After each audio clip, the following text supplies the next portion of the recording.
Hello, all of you. I welcome all of you on History of India module for Chhattisgarh Public Service Commission. This course is very much comprehensive for your pre and mains examination, and we have tried to inculcate all the relevant reference material in this course and to make you more handy in your examination, and so that you come out with flying colors from your examination. All right. My name is Rahul Sikarwar. I'm a BTech graduate, and for the past many years, I've been assisting UPSC candidates, and I'm successfully assisted some of them. And you could be the next one. So let's start our lecture. When it comes to history of India module, social religious reform movement holds a lot of prominence in this module. And if we check the old or previous year question papers, CGPSC is constantly asking questions from this topic, whether it was from Brahma Samaj or Arya Samaj or Prarthana Samaj, right? You can yourself check this kind of thing from seeing the old question papers. So this subtopic holds a lot of prominence in our preparation, and it requires a lot of attention of yours. Okay, we have done our part. Now it's your time. So we try to analyze this subtopic with the help of question and answers. First, we will give you a question, and later we will ourselves give you a model answer, right? So that you can analyze your preparation and you can make worth of your time, right? So let's come to the question. In what way Vivekananda infused new vigor and dynamism into Hinduism? So first of all, before jumping to writing question, just try to spend 10 to 20 seconds in critically analyzing the question given. Okay, it is very important, and try to check out whether there is a key term into it. So first of all, this is Vivekananda's role. This question is asking us to emphasize on Vivekananda's role in spreading energy into the Hinduism. Okay, so this is basically asking us to describe how Vivekananda helped Hinduism to grow itself and to grow into an international religion, right? So in this question, we will try to break our answer into three parts. That is our introduction.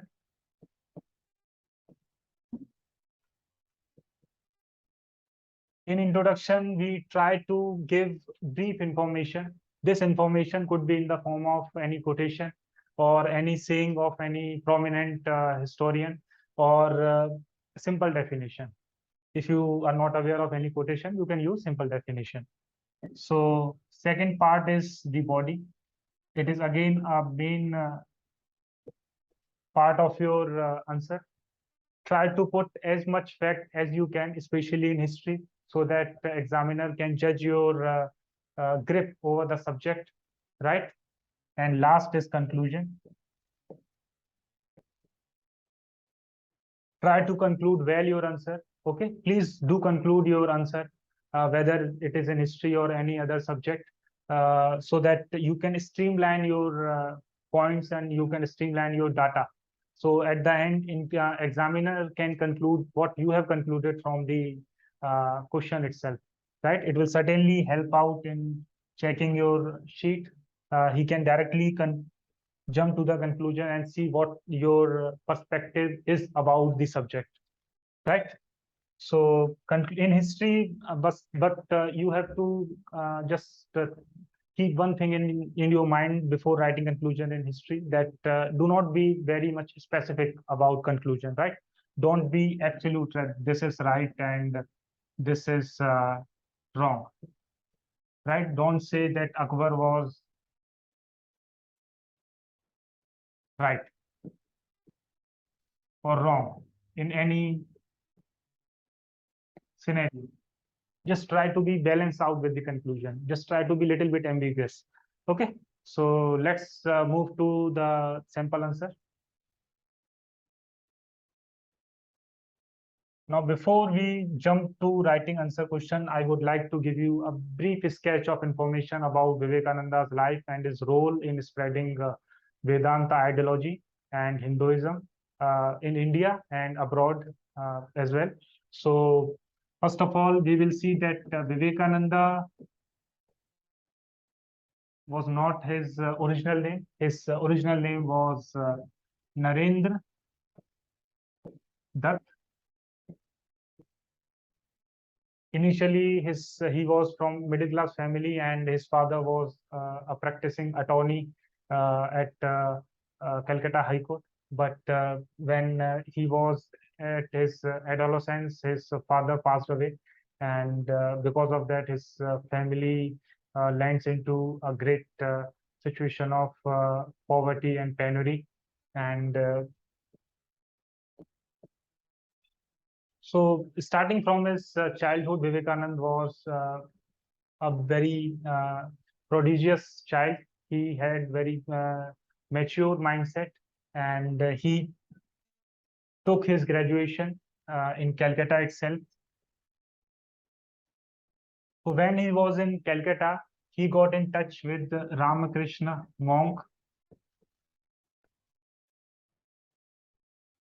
who was a very prominent religious monk of that time. During a lecture, his English literature professor recommended Ramakrishna that all of you should meet Ramakrishna at least once in your life. So he went to see Ramakrishna, and he was very much attracted by the hypnotic personality of Ramakrishna at that time. And later on, subsequently, he became the chief follower of Ramakrishna and joined the monkhood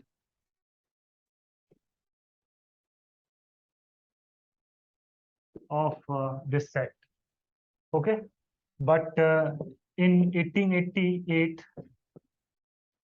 he adjure the life of residential monk and become a pravajaka. So this is a Prakrit word, and it means wanderer.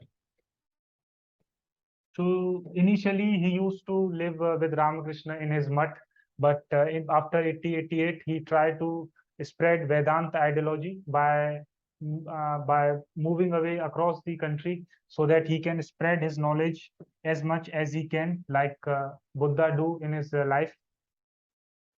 Okay, so in his pursuit of spreading Vedanta ideology, he attended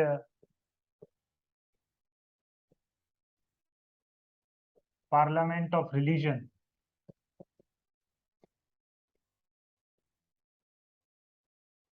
which was held in Chicago, USA, and the year was 1893, right? So we all have heard about our religion. I mean, Vivekananda's most famous speech, "Brothers and Sisters of America." I mean, after this speech, he became a national figure in USA, Canada, and Europe. So for a few years, he roamed in all these countries and set up a few Vedantic centers and make many followers who started practicing Vedanta ideology in their own homeland. In 1896, Vivekananda went on a tour of Europe, and it was at that place when he met Sister Nivedita.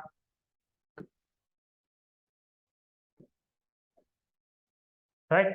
So he accompanied him after this 1896 event, and lived throughout his life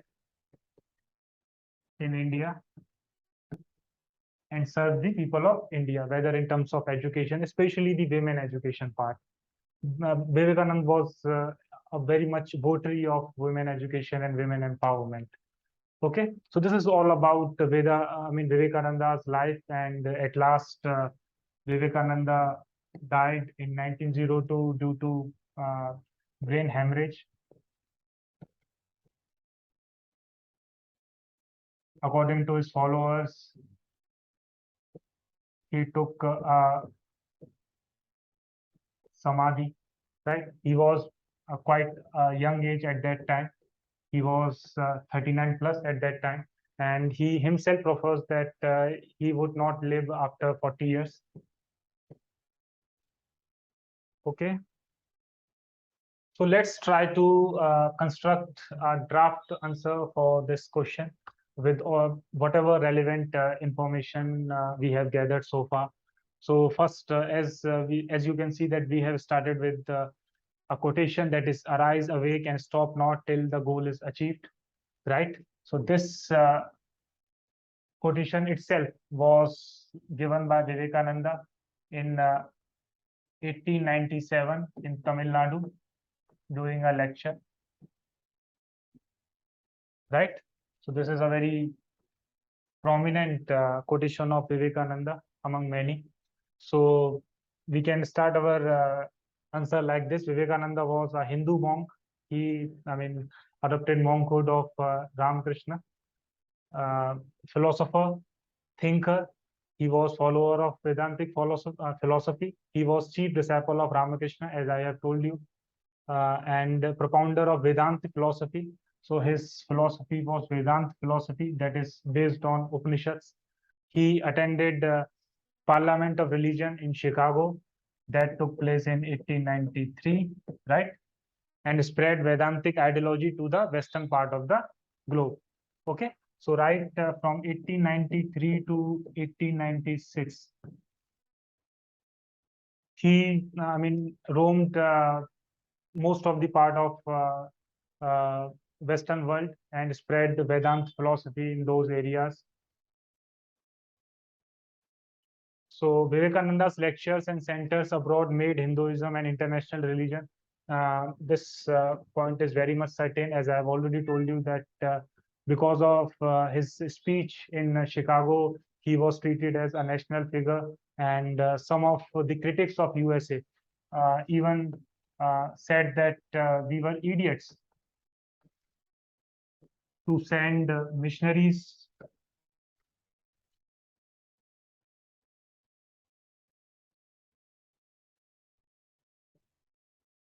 to the land of knowledge.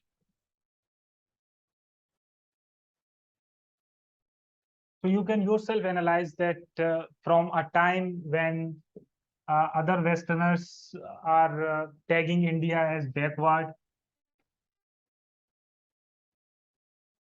okay, to the time when Western critics himself said that this is a knowledge of, okay, this is a land of knowledge. So this is a transition, okay, and this transition happened because of Vivekananda. So this itself tells a great deal about Vivekananda's role in spreading Hinduism from the eastern shores of the globe to the western shores of the globe.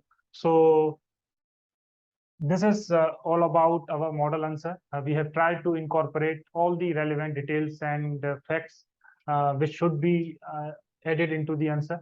And I hope you all have been benefited from this lecture. And if you want such lectures more, do download the app. And thank you for today.